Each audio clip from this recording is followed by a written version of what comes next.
Welcome, everybody. Thank you so much for making this little group a priority in your lives, as is evidenced by the fact that you're actually here this evening. That makes me feel touched and incredibly grateful and terrifically lucky.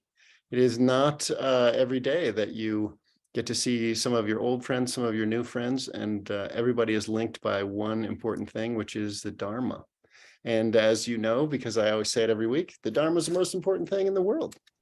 So I feel great and I feel grateful. I even see Anne is here. Thank you, Anne, for coming. That is very wonderful.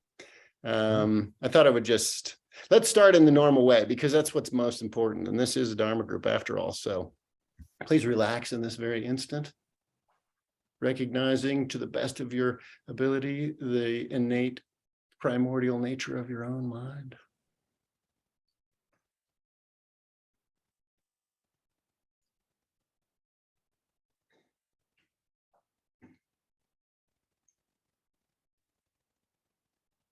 It's that's the foundation. It's that's the root. It's that's the goal. And it's that's the path. We're so lucky to even know that. So I say, welcome, everybody. So happy to have you here. So grateful that we made it. 1,000 times we've met. It's hard to believe, but it's actually true. And it's my incredibly great pleasure to be here tonight with all of you so that we can celebrate a little bit that. So since we are a Dharma group, then let's take refuge. And what are we doing? We're taking refuge in the Buddha, the Dharma, the Sangha, and the Guru, because we're Vajrayanists. So for our special guests, please forgive me for going on for a few minutes, but it's good to put it in the correct context. When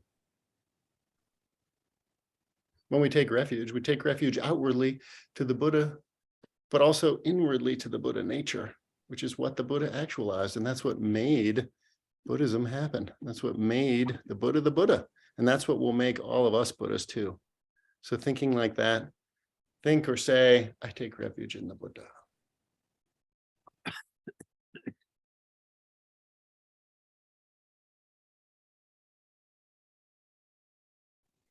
And as usual, when you take refuge or make aspirations, then first you say it or think it, you do the aspiration, the prayer, whatever it is. And then secondly, you relax, you rest in your nature, because that's what the real refuge is. We also take refuge in the Dharma. That's the collection of practices. That's the path. It's the road that we're all on to reach what we've never, ever lost and never, ever left, which is our own original nature, which is so awesome. So thinking like that and knowing that we're going to take refuge in the path, in the techniques and the methods, and we're not going to take refuge in our ordinary ridiculousness, then we think or say, I take refuge in the Dharma.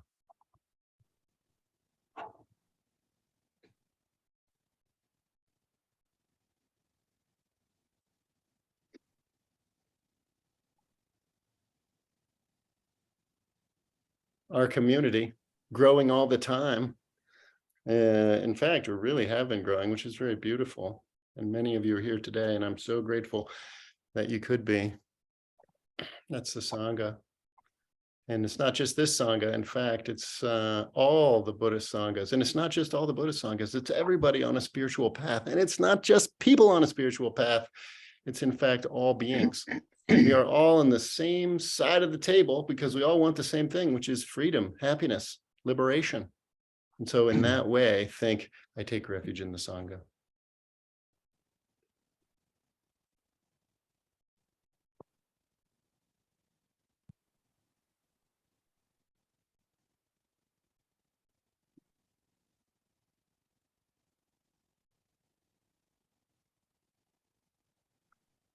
And what distinguishes in one way the Vajrayana path is our reliance on the absolute nature of the Guru. Not just our own attempts, and not just seeing the teacher as a friend who's guiding us, but as the Buddha in person, which is easy to do. And we have amazing lamas like Adzom Palo Rinpoche, who is the whole reason that this meeting is taking place. If it hadn't been for Adzom Rinpoche, then we wouldn't be here today, because I would have no reason to have done this. In fact, I tried my hardest to get out of it. But before I tell that story, which I thought I would share with you, It's important to find our connection with the guru. So whoever you see as the guru, for me, it's Adzam Rinpoche. Think Lama Keno, Lama Keno, and Lama Keno. And wherever the guru happens to be, guru turns toward you and comes to you. He or she cannot resist and arrives above your head. Lama Keno, Lama Keno. And that causes the top of your head to open up, the Lama to shrink down and sink down into the ultimate comfortable couch in the center of your heart. Lama Keno, Lama Keno, unify yourself with the Guru's mind. Lama Keno, Lama Keno.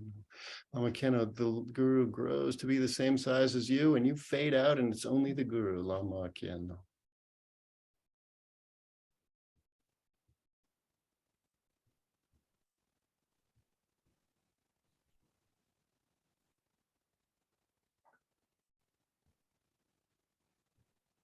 Awesome. But it's not enough just to take refuge. It's not even enough just to take refuge in the Guru. We have to remember our purpose. And our purpose, even though we're having a little celebration tonight to celebrate our 20 years, our purpose is unchanging, right? And that is to save all beings. It is to attain enlightenment for the benefit of everyone. Not just humans, but also animals and insects and beings in other dimensions. And all of those beings, they want the exact same thing. So they're really our brothers and sisters. And in the Vajrayana, of course, we see them not only as our brothers and sisters, but as our own parents, because we've been cycling through this round of birth and death for so long that it is said that all beings were once our mothers. And in the same way that we love our mothers, then we have to love all beings, and we have to vow and return to our vow daily and hourly sometimes to save all those beings. And how are we going to save them? By attaining enlightenment first and foremost. And that's the whole purpose of Dharma. So knowing that, make up your mind and think, I am going to practice for the good of all beings until everyone is liberated.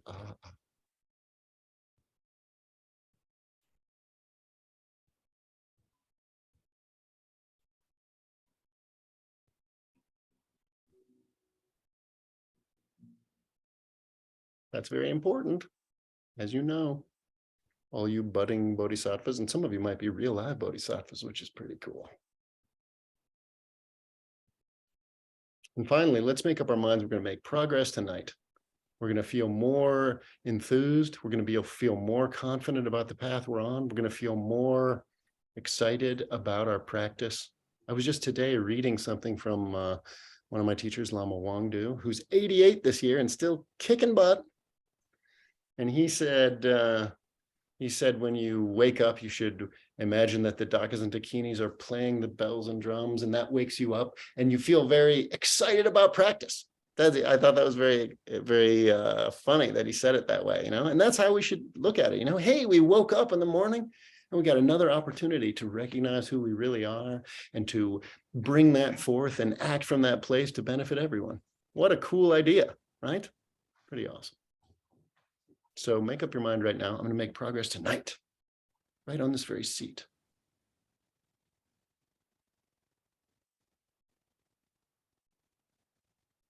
Very good. Those are the preliminaries. And because we should never do Dharma practice without clearing out the stale breath, let's do that too, just for fun. Put your hands like this and just do this yogic method. And if you're new to our group or just a special guest, then just do it however you like. Ready?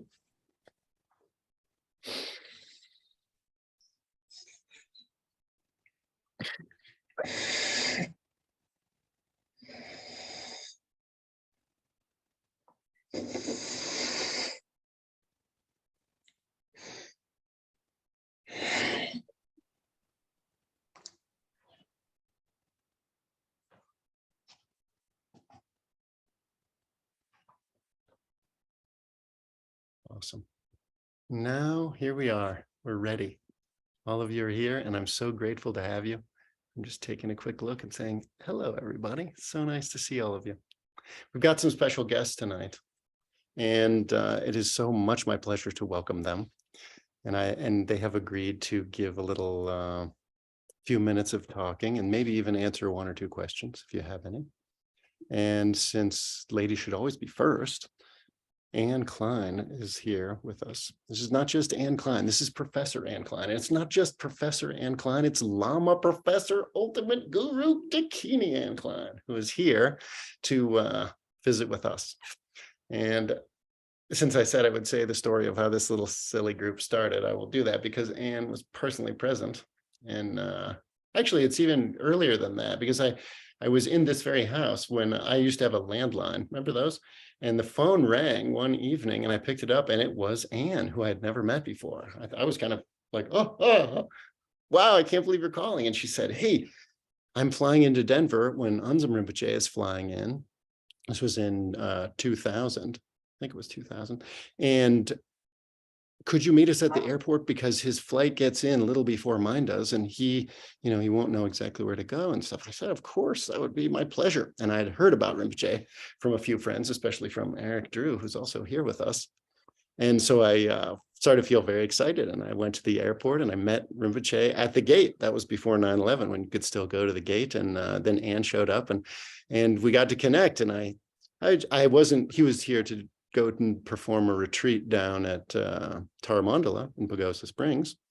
And I wasn't able to go to the whole thing, but I just on a whim said, Rinpoche, would it be okay if I came down so I could receive your guidance of my mind, your Semtree? And he said, you have to come. You have to come.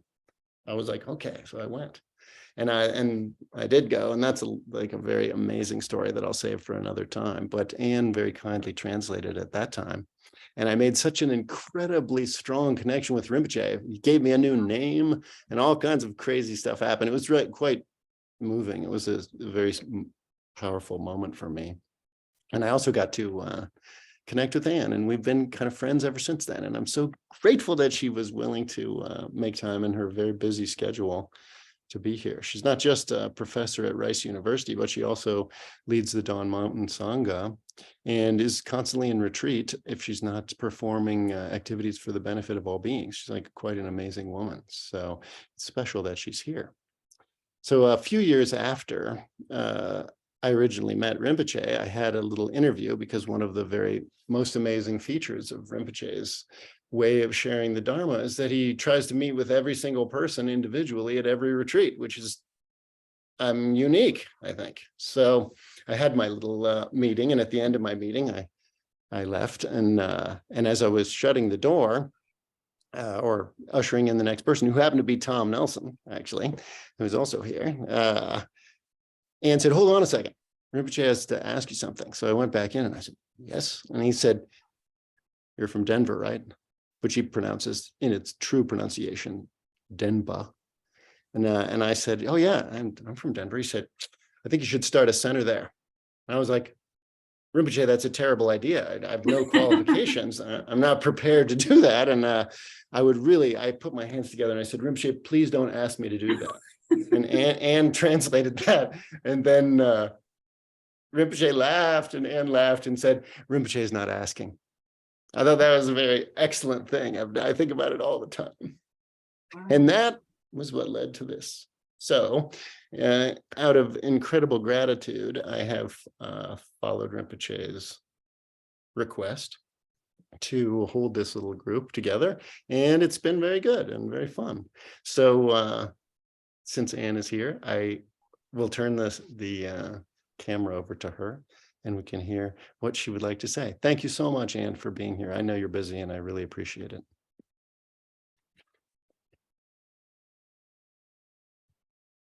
Can't hear you.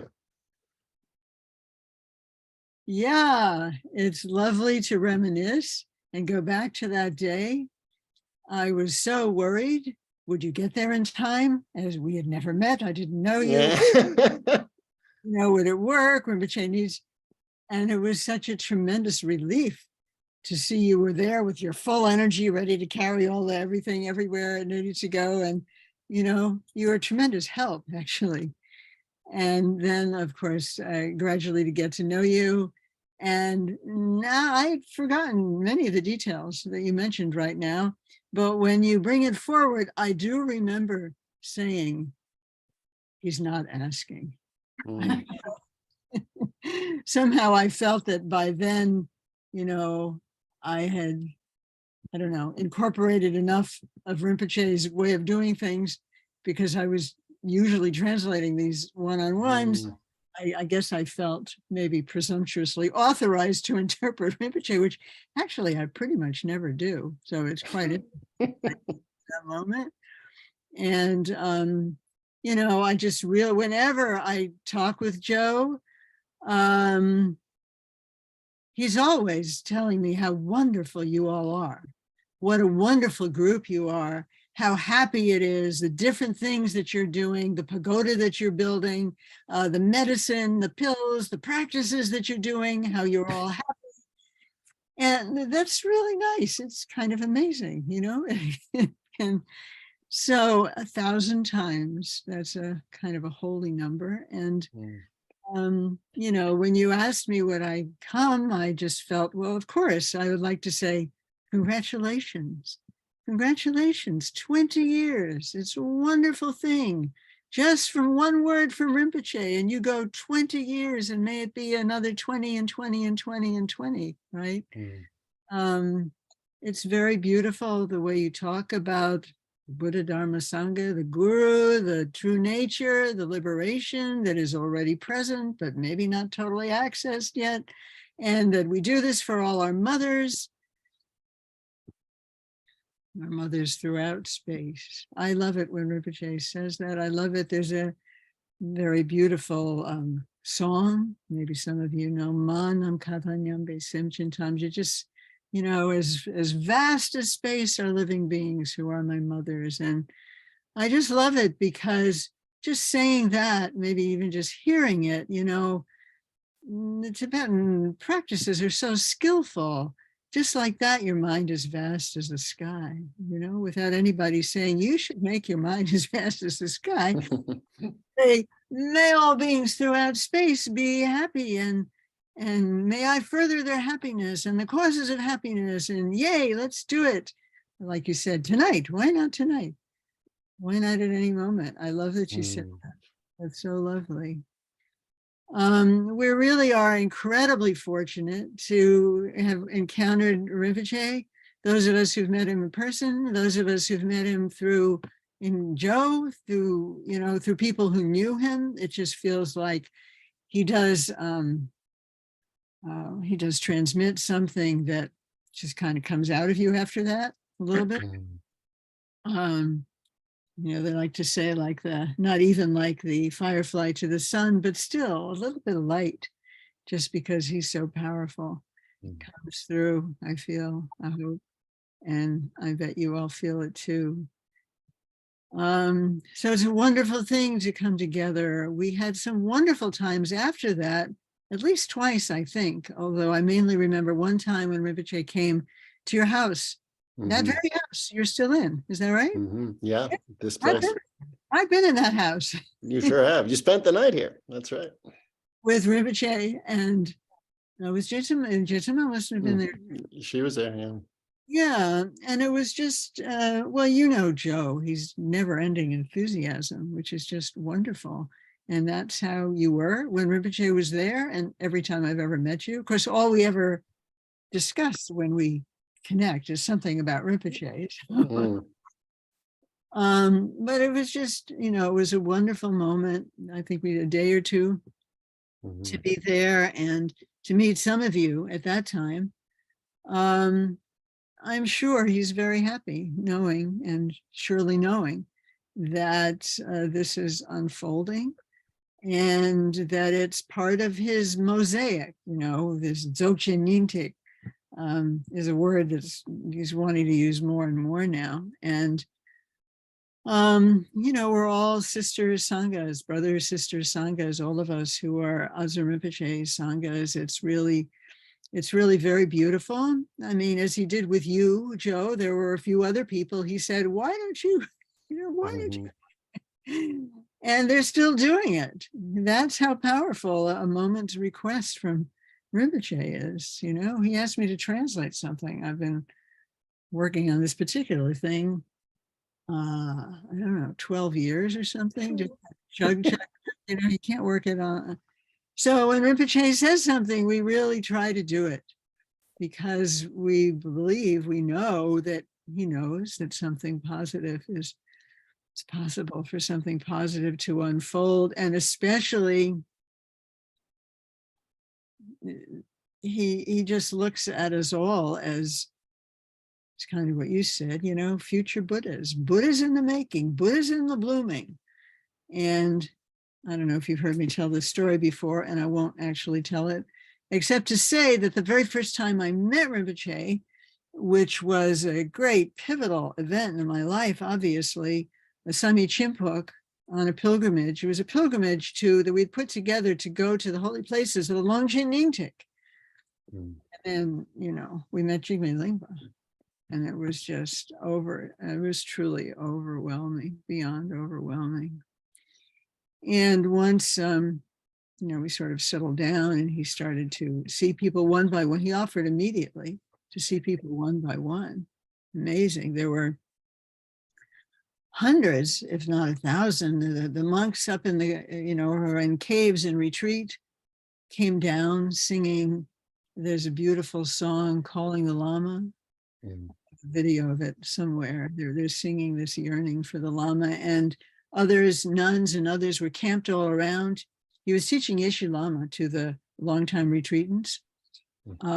He let me attend one session, and he was teaching Ngondro to others. So he was busy, but that's the generosity. He wouldn't miss a chance. There were 10 of us, you know, to speak to each of us individually. And the first thing he really said was, do you believe that you can become a Buddha in this lifetime? I've been thinking about it ever since. Just finished. That's a really important question. And I love the way you kind of raised it in your own way, you know, at the beginning. Why not tonight? Why not this seat? Why would we think it's far away? And if we do think it's far away, well, we get to look at that, because that's going to be really important for us to understand the ways in which we feel it's far away and how that affects us.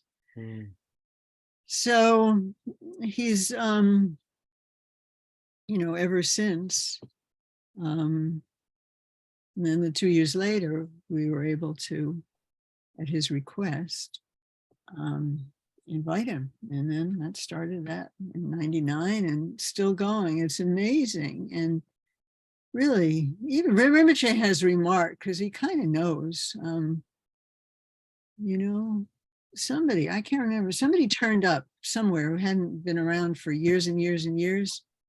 And Rinpoche just kind of, I think it was a few people, somehow, I can't remember who it was. It doesn't matter. It's happened many times.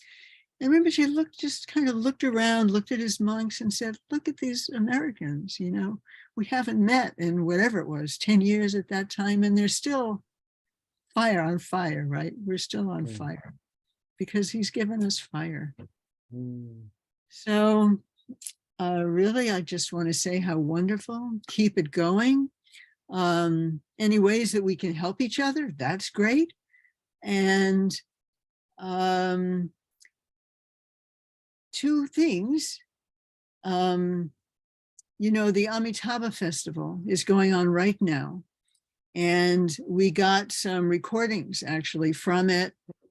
A couple of us did, and Eric has translated some of it, and I shared a little bit of it when we did an Amitabha practice recently. I think Stephanie has shared something also.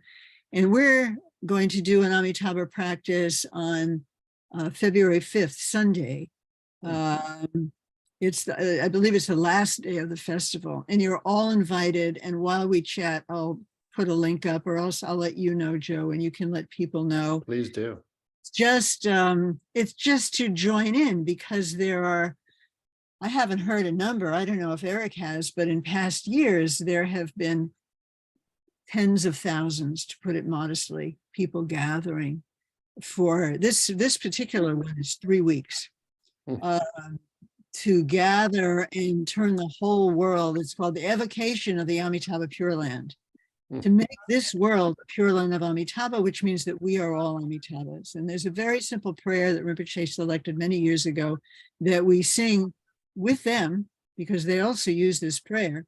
And of course, it's like being amplified a million times because of the powerhouse that is going on right now. And Rinpoche has a tremendous connection with Amitabha. He is Amitabha. There's no separation. And maybe you have already heard stories, and I won't go there, but we have heard and seen on video quite a few, can only say miracles, really very extraordinary events, medicine raining down, statues rising out of rock, the scent of incense smelled miles away, for example. I don't know what's happened this year yet. So just to say, you're very welcome. If you have time, I'll tell you the time. It'll be about 1 hour. I think it's at 1 o'clock. I'm not sure, but I'll let you know. And also, Rinpoche has been kind of revving up this Dzogchen Yingtik idea, which he's had from the beginning, for us to really understand ourselves, to be part of a large community. You know, Rinpoche has sanghas just in, if we speak just in the United States, you guys in the middle in Denver, also in Albuquerque, Taramandala, of course, California, here in Houston, New York, Nova's in California, Southern California, small things also going on in Austin. It's called Dzogchen Yingtik. And we invite you, Tukuroso Dorji had the idea, and we want to together offer, get together to, Rinpoche's birthday is March 5th, which is the full moon of the Losar New Year.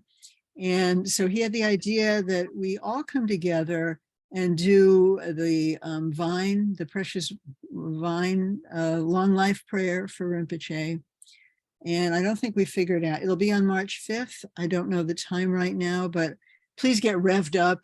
And Joe, please, I'll keep, you'll get a message once we totally settle it, and a link.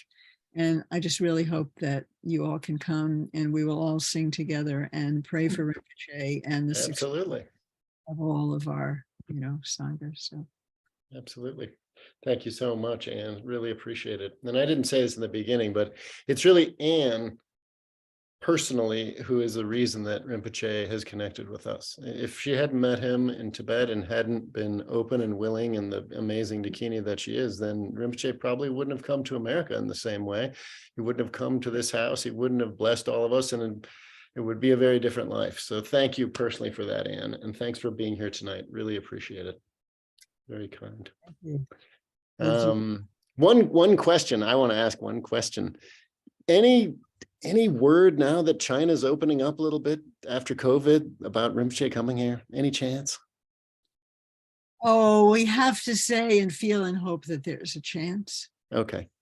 But I haven't heard anything that suggests to me it's tonight. Okay. Well, I don't think he could be here any more than he is tonight anyway. So thank you. Thank you very much for taking time out of your schedule to be here. Really appreciate it. Thanks for having me. Pleasure. I hope you come back sometime. Well, thank you. Oh, that was very kind. Yeah, I've had a lot of amazing experiences thanks to Anne. So I'm very grateful that she would be willing to be here. We have a couple other speakers. So I'm going to turn this over to my personal friend, Ian Baker. It's not just Ian Baker, it's Dr. Ian Baker now. And he is a true bodhisattva. He is someone who's in his own magical way, spreading the light of Tantrism all around the world through books, through lectures, through trips like the one that I was so fortunate to go on to Bhutan earlier this year. And just through his amazing excellence. And I really feel grateful to him. We've had quite a few adventures together, and I hope to have more. And it was very nice of him to make time in his busy schedule to join us tonight. So I asked him to just give a little pep talk to us, and I'm going to turn it over to you, Ian. Thanks for being here. Very grateful. Well, thank you and for inviting me. And I'm not sure I'm going to be able to give a pep talk at this point, but I'm very grateful to be here and actually to experience, at least in this virtual way, your Sangha that I've been hearing about for so many years, and which you've shared with me so many aspects of. And so it's actually really, for me, a great privilege to be able to witness that in this celebratory moment, and also to meet some people like Anne, who I've not met in person, but very grateful to be doing so now in this context. And then, of course, your brother John here as well, and Jumpa Stewart and others who, I've either crossed paths with or I haven't. But so anyway, I'm just very happy really to be here and to help celebrate what has been, obviously, now that I've gotten the deeper backstory about how all this came together, and all of the kind of intersections that I remember actually when Adzam Rinpoche first came. And I was with Lama Sutra Malioni at that time, and she was saying, I was up at Taramandala at her house, and she said, you must come back. Adzam Rinpoche's coming here. And I was living in Kathmandu at that time, so it wasn't possible. But so I've never had the great fortune to meet with him, but there was this sort of near meeting that happened as a result, since I was made aware, I think before it was even formally announced that was going to be something happening. So it's wonderful to hear the stories that you've shared over the years, and that Anne Klein has just shared with us now, and about the great inspiration and the mandate you were given to put this Sangha together. So really, for me, it's just, rather than saying anything about any specific topic of Dharma, I think it's really what I would really like to celebrate here is just the various ways in which we've intersected over the years, and which in a sense is exactly how I feel Dharma is a living experience in the world. I think we first probably met each other on a walk down from Nagi Gompa after seeing Tugurigan years ago, and we intersected on a sort of magical walk down towards Bodha.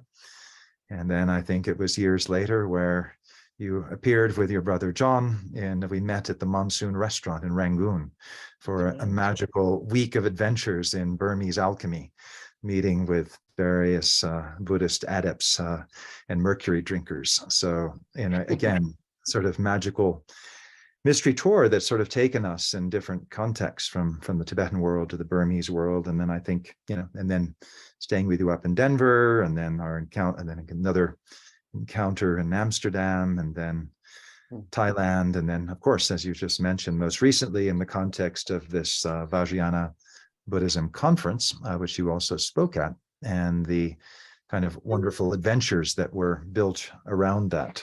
So for me, that's what I've experienced about your world, this great diversity and openness and excitement, and the enthusiasm that you bring to making Dharma a living experience for people through the diversity and enthusiasm that you have in a variety of interests, and left field books, whether it's Borges, and labyrinths. And it's a wonderful for me to have seen how you've actually made Dharma in this community a living experience through relating it to different, to poets and to various other, was it the Morning of the Magicians, all kinds of sort of wonderful, tangential, but obviously deeply resonant. And that came to mind, I think, when Anne Klein was just talking about, our nature of our minds in the sky. And I think one time we spoke about Emily Dickinson's poetry, and one of her poems, which is entitled, My Mind is Wider Than the Sky.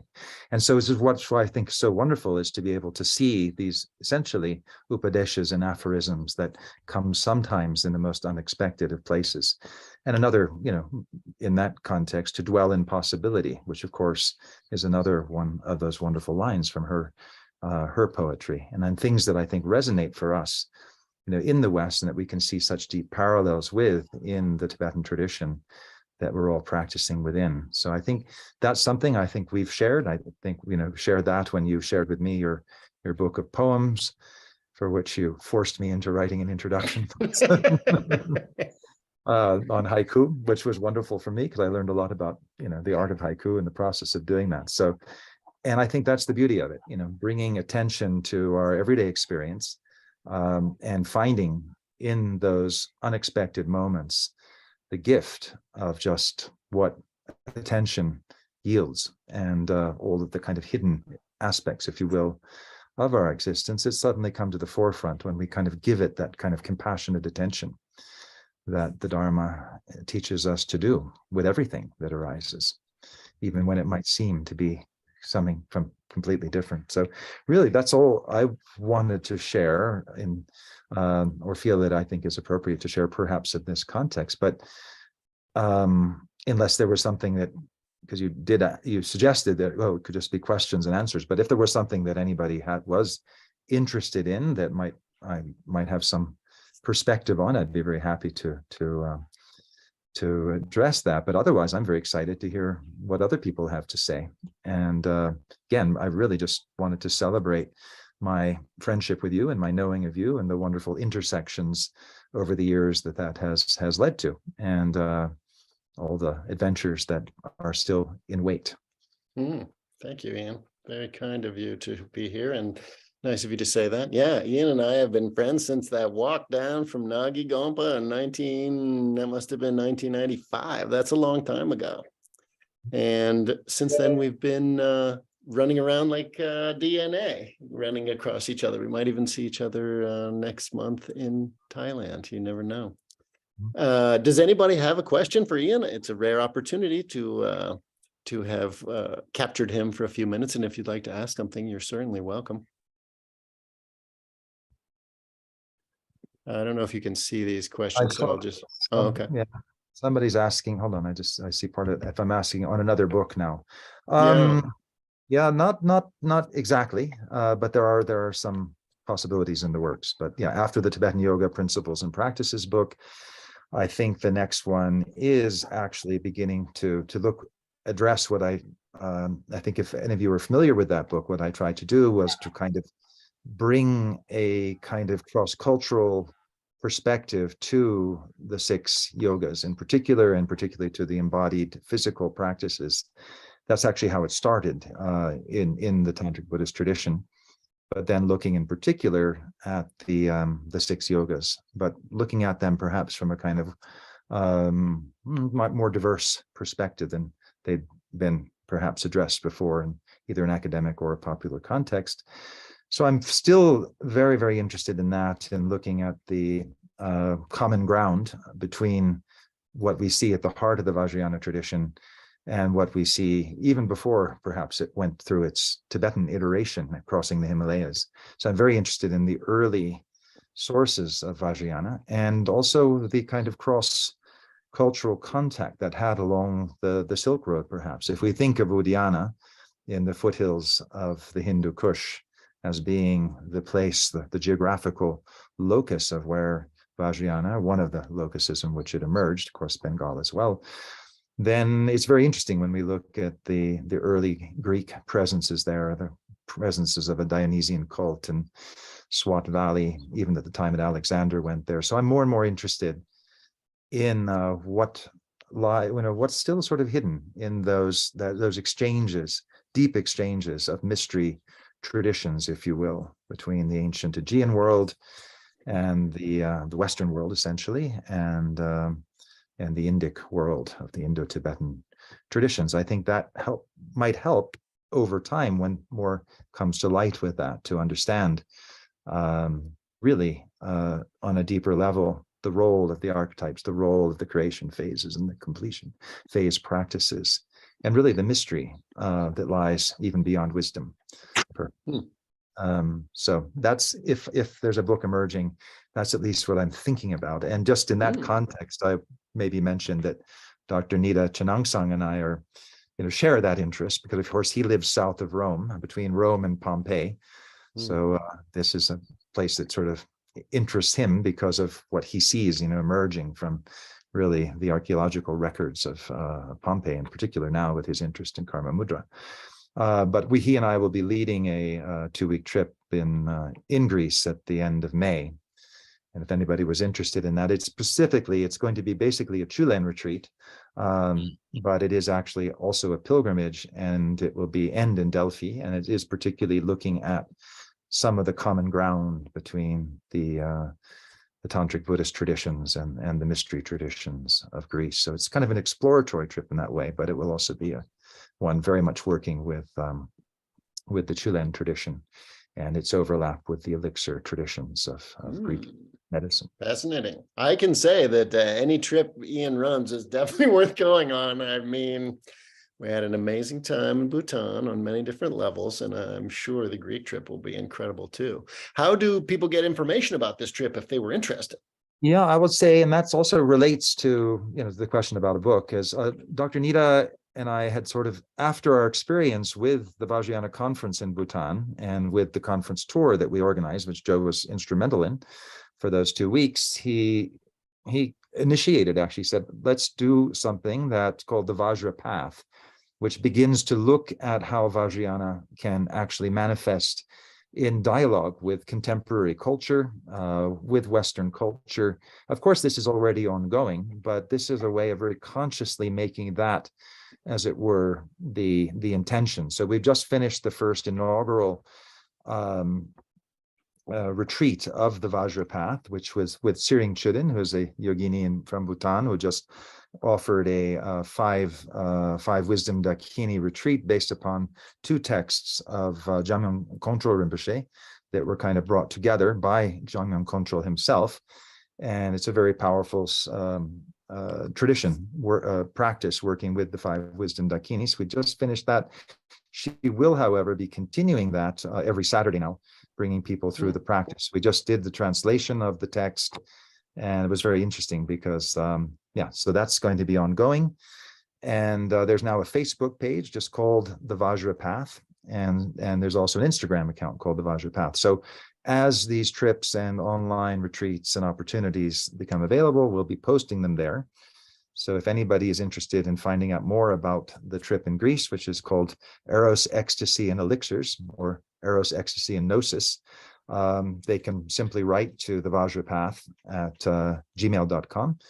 And either Dr. Nita, myself, or Ava Brennan, who's our kind of coordinator, will respond, and we can provide you with more information about that trip, as well as about another trip called that will happen in Bhutan in October, called Blazing Wisdom, Awakening Pristine Joy, which is actually going to be focusing on kind of the four joys, which are, of course, the takeaway from the completion stage practices of Tumo and Karma Mudra. So that's what Dr. Nita had said he would like to focus on a pilgrimage and retreat in central Bhutan, particularly in the Tang Valley, and particularly in a sub-valley of the Tang Valley called Kandraling, the valley of the Dakinis, the place of the Dakinis.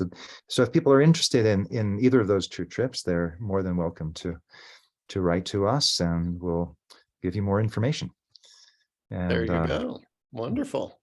Yeah. So the first one's in May and the other one's in October. Am I Yeah, right? the first one's in May, from May 22nd to the 31st, and that will be starting. That's round trip from Athens.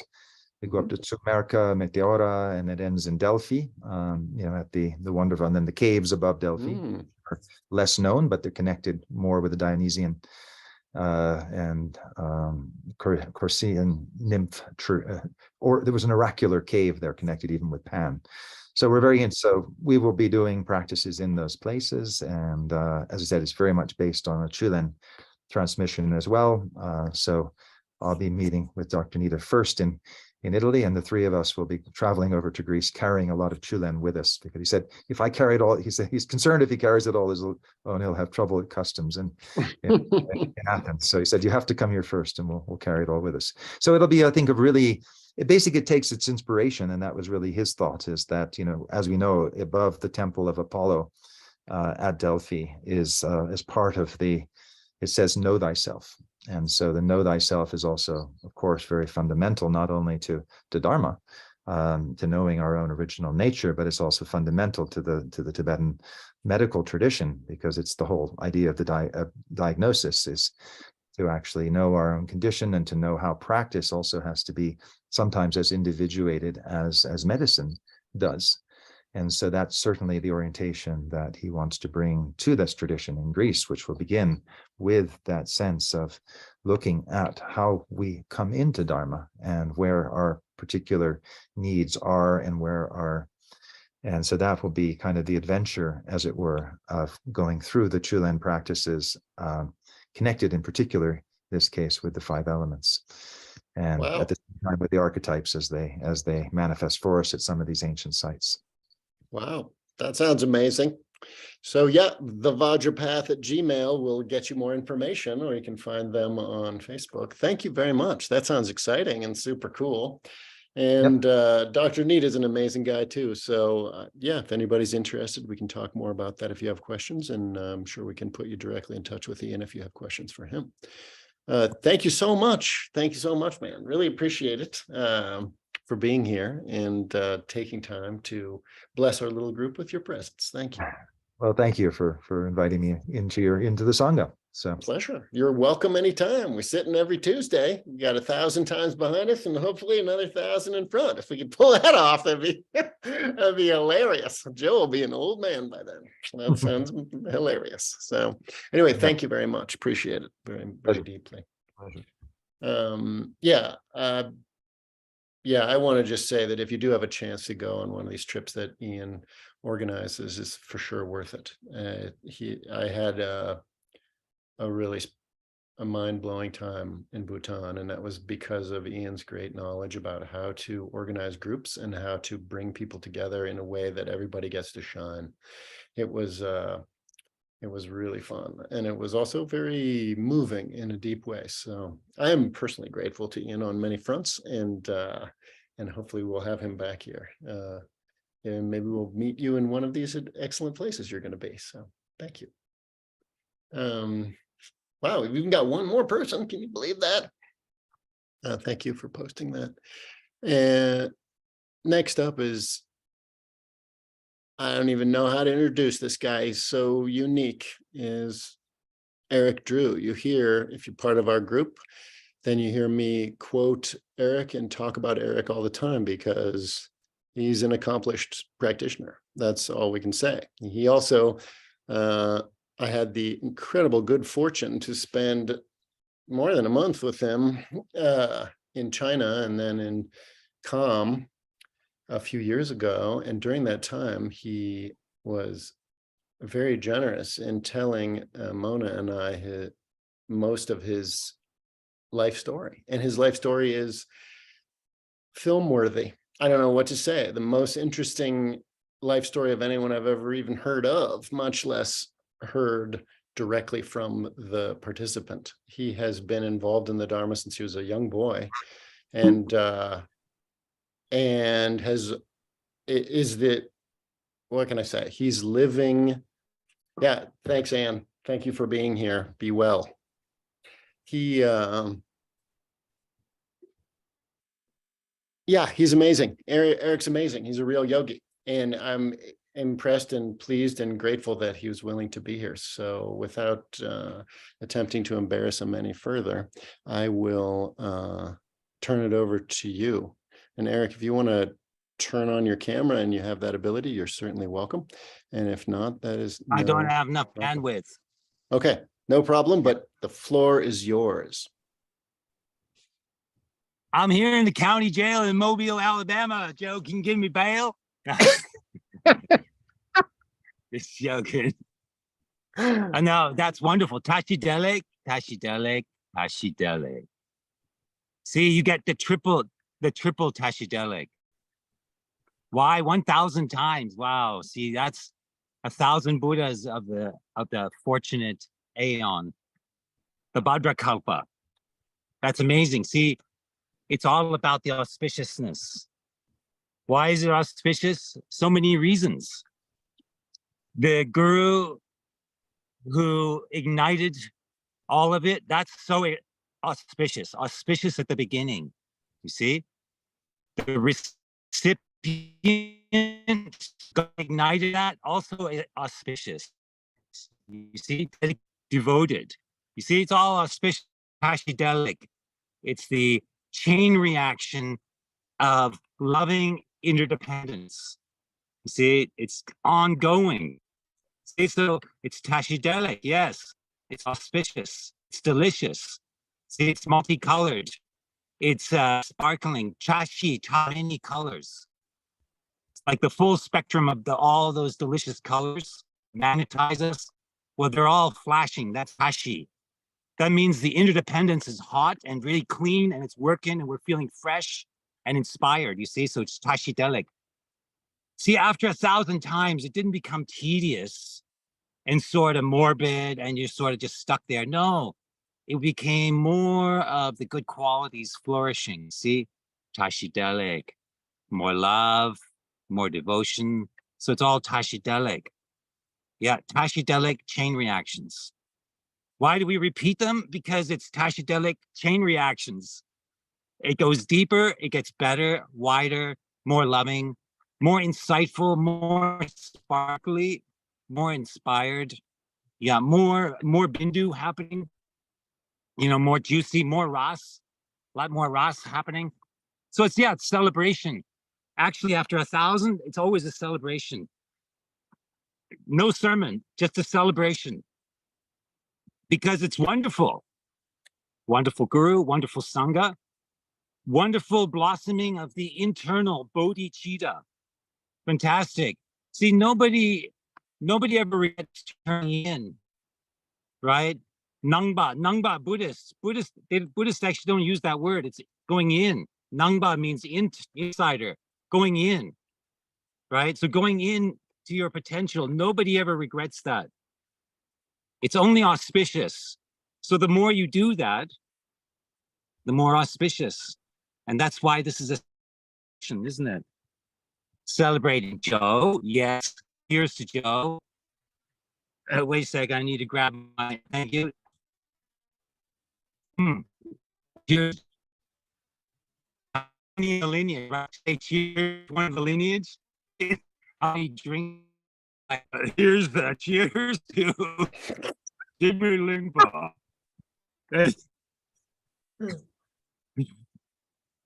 And I'd like to make a toast to his successor. The Fantastic Three. Oh, this is going to be a double here. Okay. That's what the Sangha is all about. Celebrating the guru and the lineage holders and the recipients. See, we're all the recipients of this wonderful feast of Dharma. That's what we're celebrating in all its funky forms. We're celebrating the Dharma.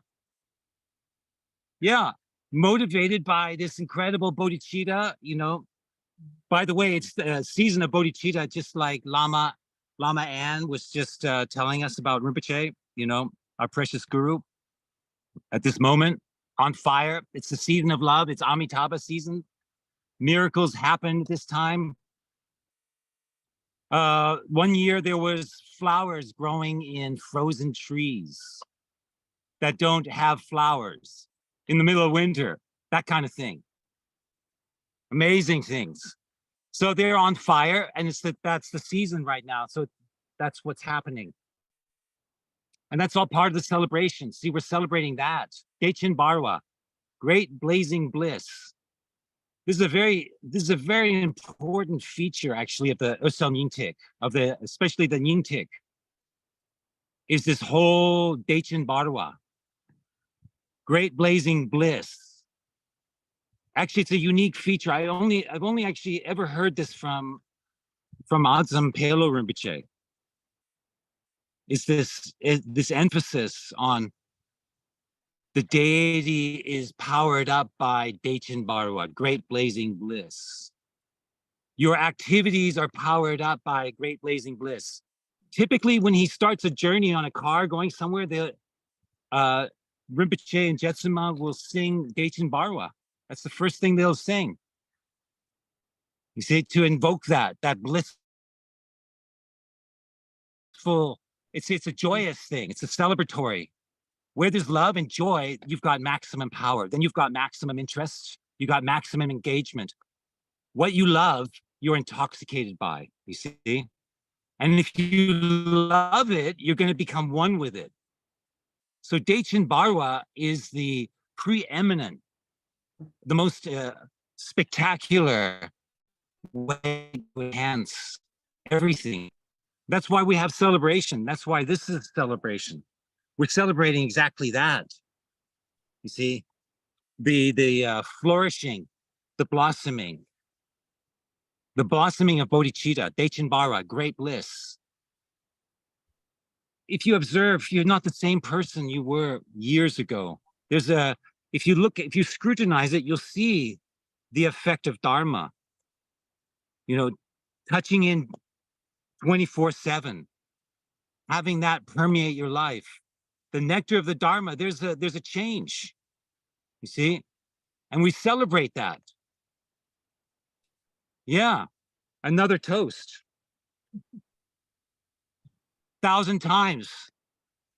Nobody sued anybody. Nobody got excommunicated. Okay, just joking. No confessions were put online.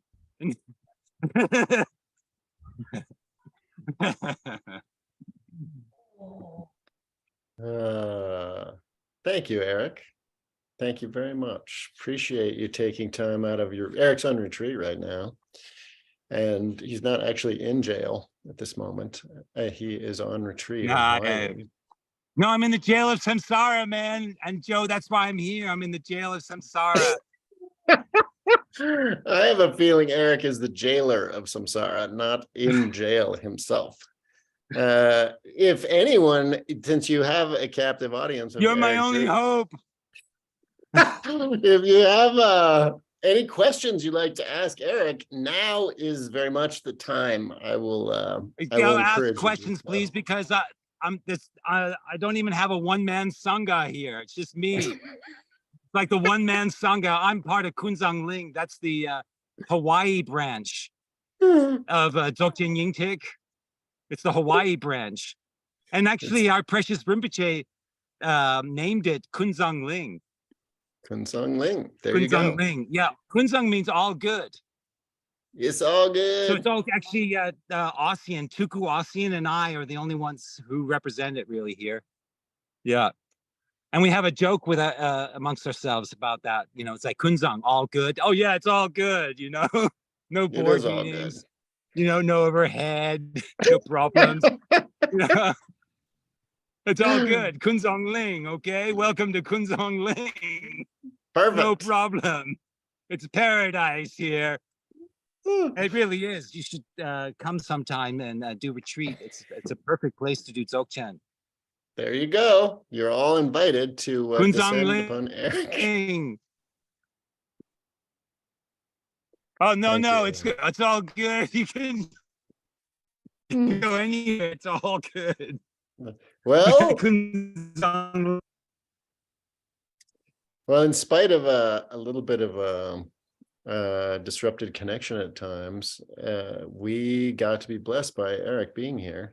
Thank you so much, Eric, for taking time to join us. Come forward. Everyone join in. Nobody can get dismembered or lose their membership.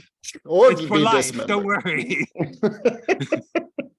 So if you wish to flesh out the Sangha by 50%, then all you have to do is descend upon the big island, and you will be in the Sangha of Eric and Ossian, two amazing beings.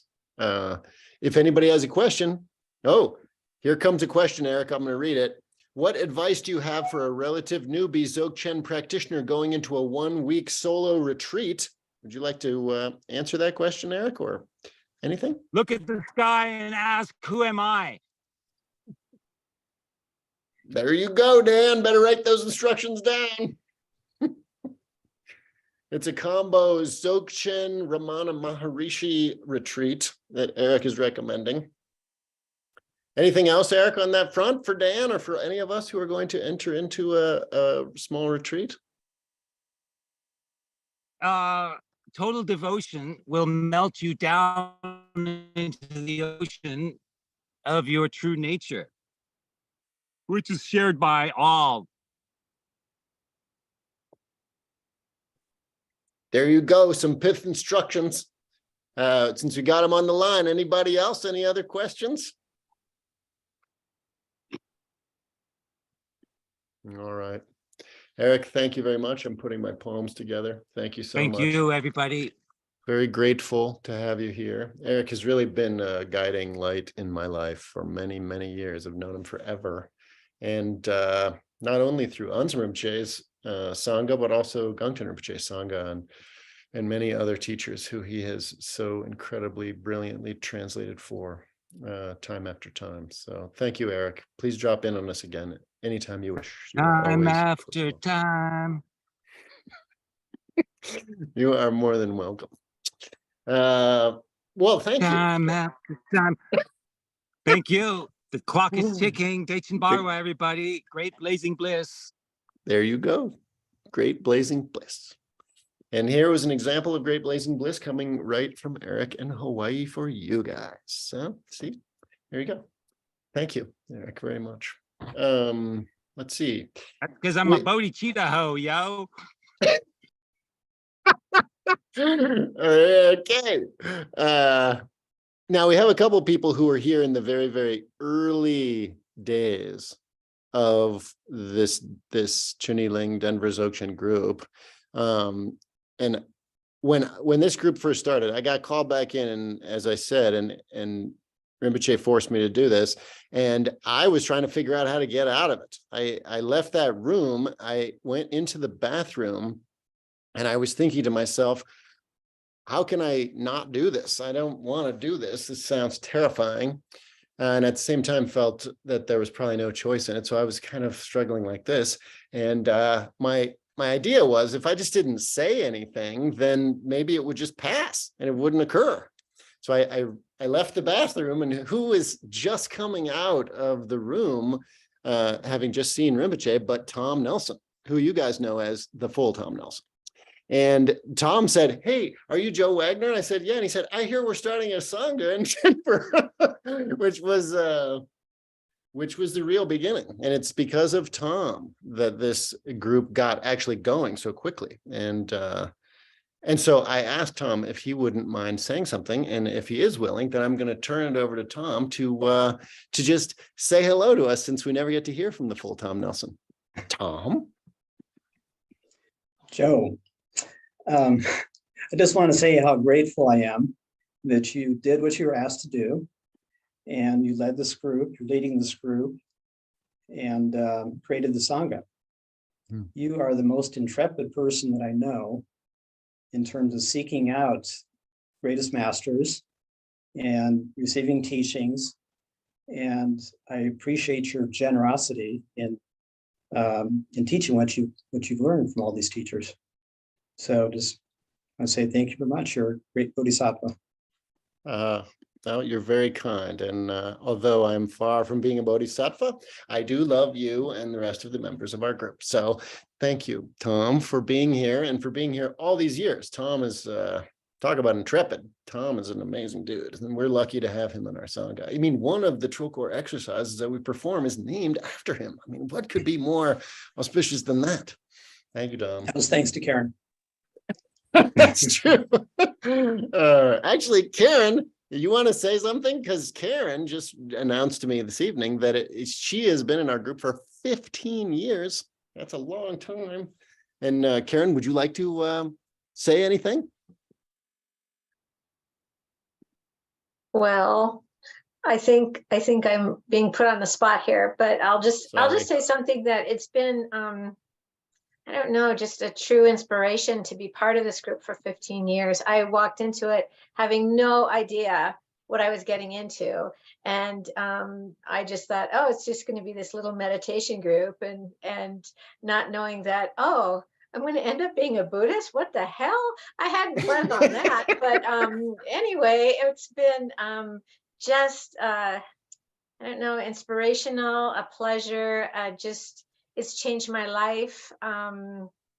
It's been great getting to know the other members of the group, and seeing people come in and out of this group. I was thinking today about who was there. I know Keith was there when I first started, and I thought I saw Josh here earlier, and Jay, and just, I mean, it's just been really like, it has changed my life. And I thank you very much for this. Thank you. Pleasure. Thank you, Karen. That's very kind. It's, yeah, Karen she says it true. We're all in the process of changing as a result of the blessings of the Dharma, and specifically the blessings of Anza Rinpoche, which is pretty darn cool. I don't want to put anybody else on the spot. Keith was here in the very beginning. Keith, you want to say something? You're certainly welcome. No pressure, because we never get to see you. I don't want you to feel like you have to do something and then you never come back. But please, if you'd like to, I'd love it. I don't mind. I don't mind at all. Cool. First, it's nice to see all the familiar faces that I haven't seen in a long time. You all know who you are. Tom, Karen, Michael, of course, Joe.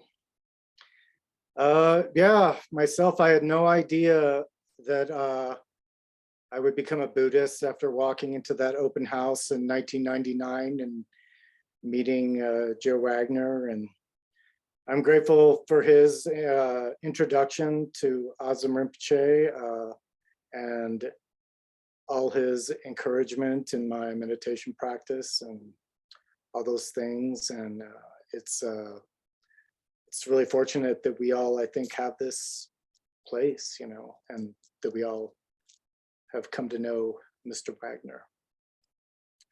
That's all I got, I guess. Wow, thank you. Well, it's so nice to see you, and you're looking good with the gunfighter. I like the gunfighter look going on. That's good. Keith has a few years ago moved down to Colorado Springs, so I don't get to see him in person as much as I used to, but it's a pleasure tonight.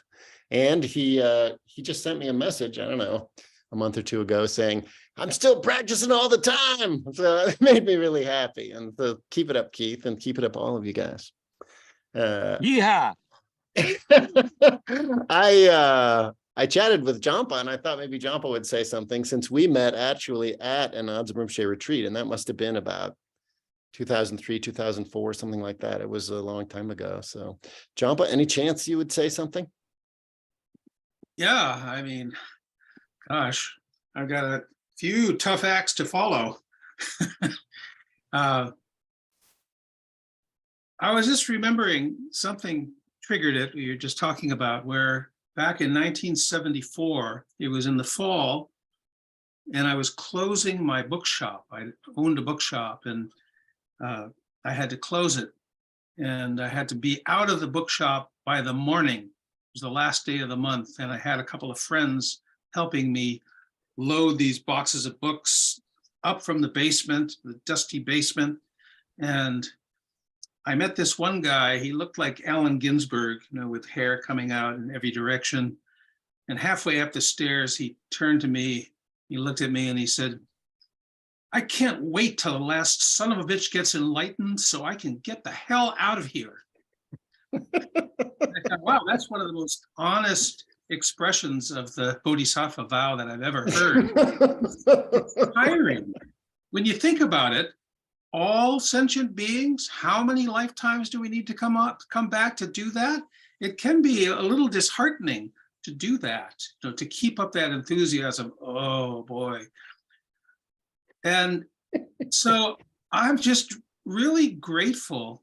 I'm so grateful to you, Joe, for your boundless, endless enthusiasm for the Dharma. You inspire me and re-inspire me and re-inspire me. I met Joe, I think it was in 2003. It was at a POA retreat at the Margaret Austin Center, arranged by Anne Klein and Dawn Mountain. And I'd had an amazing cemetery, it was my first retreat with Adzam Rinpoche. I'd had an amazing cemetery interview with him. When I walked in the room, he said something and Anne translated, and he said, oh, you and I have known each other for many lifetimes. Wow. What? And I didn't know what to say. And when we walked out, I walked out with Anne and I said, does he say that to all the boys? And she said, no, I've never heard him say that before. And so I've been pondering it ever since, wondering, how is it possible? How is it possible that I'm still so far along from attaining the highest level? If that were the case, I must have done something really terrible along the way, and I'm still trying to account for it. But during that retreat, we were staying in shared rooms halfway between Austin and Houston in Chapel Hill, Texas. And Adzam Rinpoche had told us that we needed to not talk after dinner. And so we're supposed to be quiet. And I'm in the room with 3 other guys. And suddenly in the evening, this latecomer arrives. Yakety yak, yak, yak. Everybody knows him. Everybody wants to talk to him, talking a mile a minute. And me, being my officious self, said, Rinpoche has told us that we're supposed to be quiet tonight, no talking. And Joe said, oh, I'm so sorry. I'm so sorry. And so I was on a bottom bunk. Joe ended up on a top bunk. In the morning, when the morning alarm woke everybody up, I sat up and I looked up, and there was Joe sitting up in his bed. I don't remember if you were in the Rishi posture or what posture you were in, but you were meditating in the morning, first thing. And I thought, wow, this guy's he's really serious. And we met, talked more during the day. Joe was making tea for everybody. Joe, as you know him well, you know he loves tea.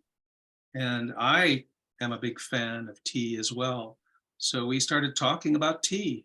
And we bonded there. We've been bonded ever since. And Joe came down to Austin several times for various conferences.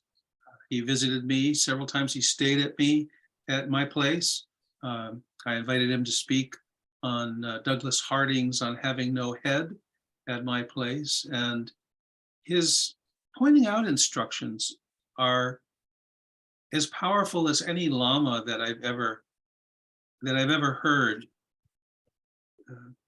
And for me personally, and I mentioned this to Joe, that it's that deep enthusiasm and that strong encouragement that he has strikes me to the core each time he introduces a new practice.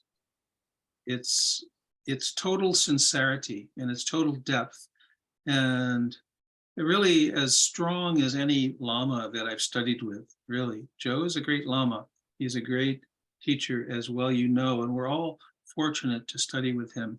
We're also connected through, as you mentioned, Joe, we're also connected through Gangteng Rinpoche. We've gone through retreats with Gangteng together and separately too.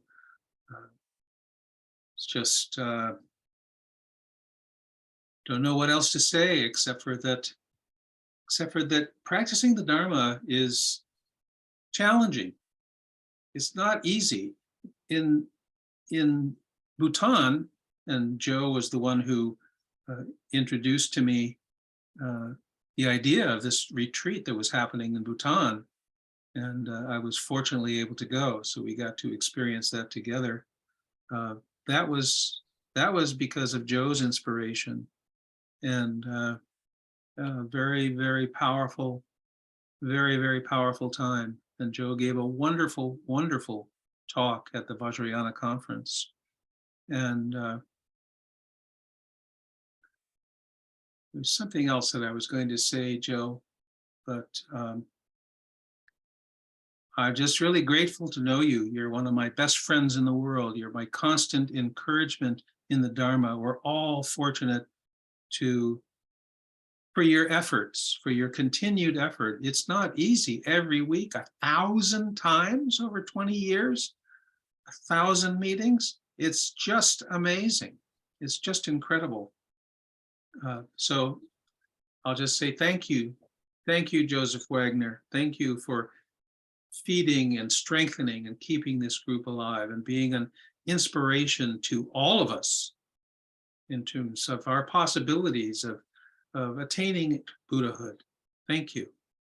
Well, you're welcome, but this is accidentally turning into talk about Joe Wagner night, which is not what the purpose is, but thank you so much, Jompa. Well, I wanted to say one other thing. Sure. I remembered. I was going to see Adzam Rinpoche for Sumtree, and you said, when you see Adzam Rinpoche, tell him, make my mind inseparable from yours. So I had my interview with Adzam Rinpoche, and at the end I said, Rinpoche, make my mind inseparable with yours. And he smiled at me and he said, if you have faith, you can do this. So again, thank you for that gift from Rinpoche. You're very welcome. Jampa's been practicing the Dharma. He told me last night. Was it 1968 that you got involved? Yeah.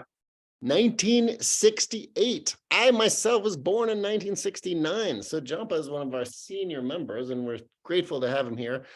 He's not just a master of Buddhist practices, but also a real Taoist teacher and an expert at Tai Chi also. So thank you for being here, Jampa. Really appreciate it. And those are very kind things to say. And we are very fortunate to share not only Anzum Rinpoche's Sangha, but also Gangten Rinpoche's instructions together. We've received a lot of teachings together. That's really cool. So thank you for being here, and thank you for saying something.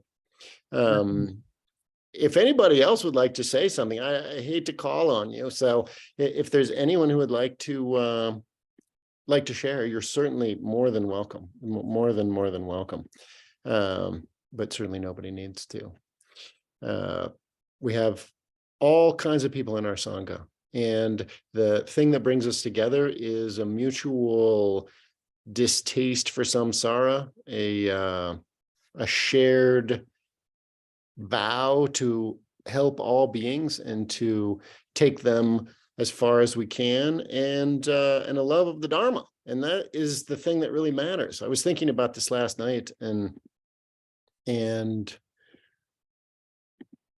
occurred to me that, like I often say, we have to be sort of open to the possibility of attaining enlightenment anytime. Since enlightenment is our own true nature and it's always here with us, it could blossom fully at any moment. But in the meantime, how we spend our time really does matter. It's necessary to be enthusiastic, to stay focused. The road is long. For most of us, it's more than one lifetime, right? No, is it possible to attain enlightenment in this lifetime? Yes. Is it possible to attain enlightenment at the time of our death or in the bardo? Yes. Can we go to Amitabha's pure realm? Yes, we can. Absolutely. But it's the reorientation toward that goal every day that really makes you a practitioner. And so I am so grateful to so many of you for doing this much longer than I have, much longer than being part of our little group. You're just, this is just one of the aspects of the Dharma in your lives. But I am so pleased that you are all on this path. And I'm grateful that I get to be on this path with you and, in a sense, for you. It is much harder to do it completely on your own without any support. That's why Sangha is one of the three jewels. We take refuge in the Buddha, we take refuge in the Dharma, but we don't stop there. We take refuge in the Sangha. And you guys are my Sangha. You guys are the support for me to carry out my vow to Anzum Rinpoche to share the Dharma. And if it wasn't for you, who would I share it with? I'd be just talking to myself or talking to this super cool hat that Karen made for me. And that would make me into a nutball. So instead, I get to talk to you guys, which is so wonderful. It makes me so happy and grateful. So I'm throwing it out there if anybody else wants to say anything. Okay, you certainly don't need to. Well, getting to the number 1,000, you see, that represents a kind of a completion. World 1,000, that's a complete cycle. That represents a certain fulfillment. You see, and so sure, being a fulfillment means and implies that one arrives at the essential point finally. That one calls the essence of the Dharma after 1,000 meetings. One calls the essence of the Dharma, which is what is tattva.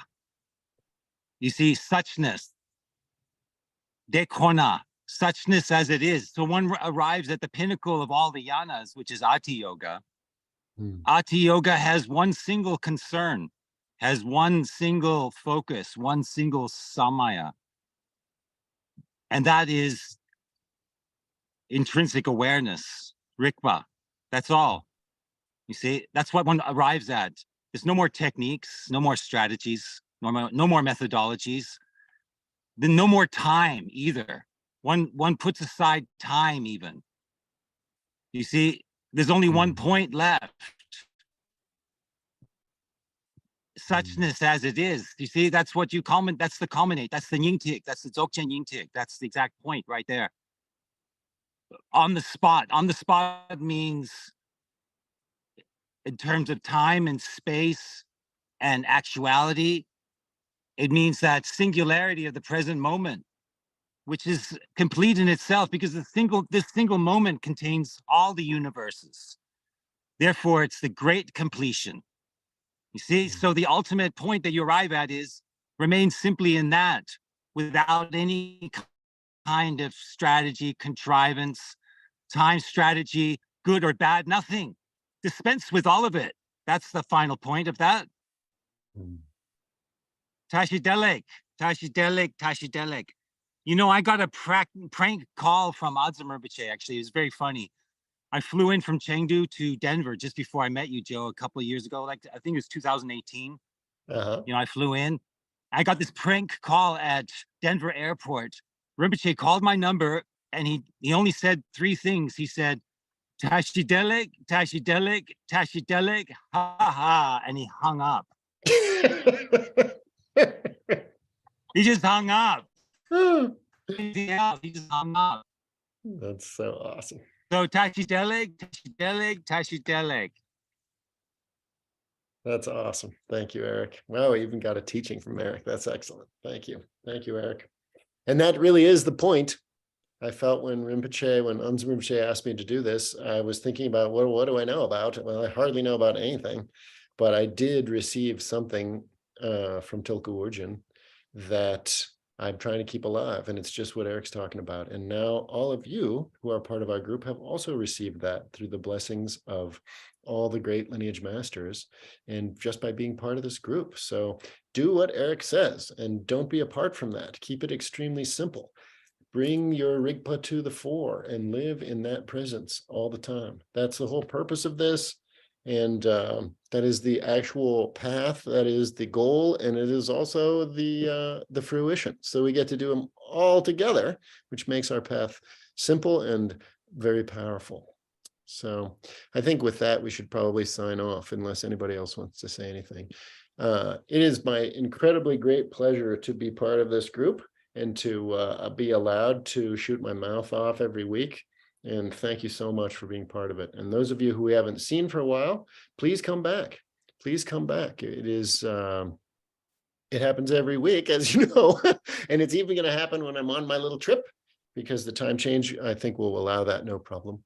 So, so please tune in as often as you can. And in the meantime, stay psyched. You know, the world's a dark place and we are the lamps burning for all beings. So please keep that burning going and I will do my best to do it as well. And thank you, Anne, and thank you, Ian, and thank you, Eric, for being here. I'm so incredibly grateful that you guys would take the time. And thanks to all of you for being practitioners. That's what really matters in this world. So let's rest in the view a moment and then we'll dedicate the merit. And then we will move on to 1001 visits next week. So let be.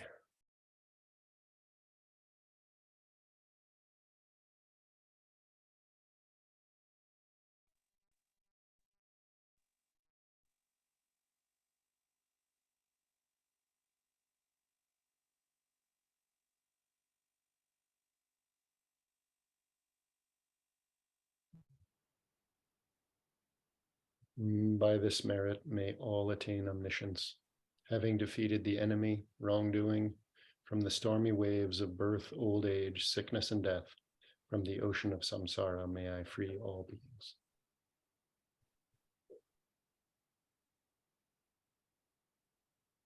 Super killer. Yeah, watch out for 1001 Vajra volcano eruption. Woo-wee. Thank you so much, everybody, especially Ian and Eric and Anne for being here, special guests. Please come back again anytime. And those of you who need Vajra recharge, Hawaii's not that far away. I guarantee your life will change. Be well, everybody. Thank you so much. And I will see you next week. And if you, in the meantime, Thanks. please. Yeah, Thank like, you. And Tashi Dele, Tashi Dele, Tashi Dele. Woo! We did it. Thank you. Thank Great. you. Be well, Take care. everyone. Lots of Thank love. you. Lots of love. Lots of love. Good Thanks, night, Joe. everybody. Thank you. Thanks, Jim, for being here. Good to see you. Good Yep. to see all of you. Great. So happy. 谢谢 you know, it's Joe very liberating trying to do that, you know. Leg 3 times and then you hang up suddenly. It's kind of exhilarating. I know why he did it. It was rather kinky of the guru to do that. And one other thing, Ashley has requested that give the lung for the Barchi Kunsal Nundro next week, so we will do that. So any of you who need that or want that, that will occur. And that's the main beginner Nundro for the Choling Tersar of the sort of lineage of Tulku origin. So that will happen next week if you wish to be there. And feel free to tell anyone else or whatever. So with that, adieu, adieu, adieu. And thank you, Eric and Ian, especially, and all of you. Equal thanks for being part of this Thank group. you. Love to all of you. Be well, Thank you. everyone. Okay. Thank you Thanks. so Thank you much. Eric Good night, everyone. Dele Thank Eric you. Good night. Thank you, everybody. Ian. Thank you, Eric. Thank you. Thank you, Eric. So grateful. For conferring some dignity.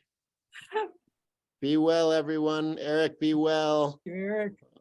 All of you, lots of love. Thank you for everything. Good night and stay with it. Stay with it. All my best Bye-bye. to Anne, Lama Anne. Thank you for showing up.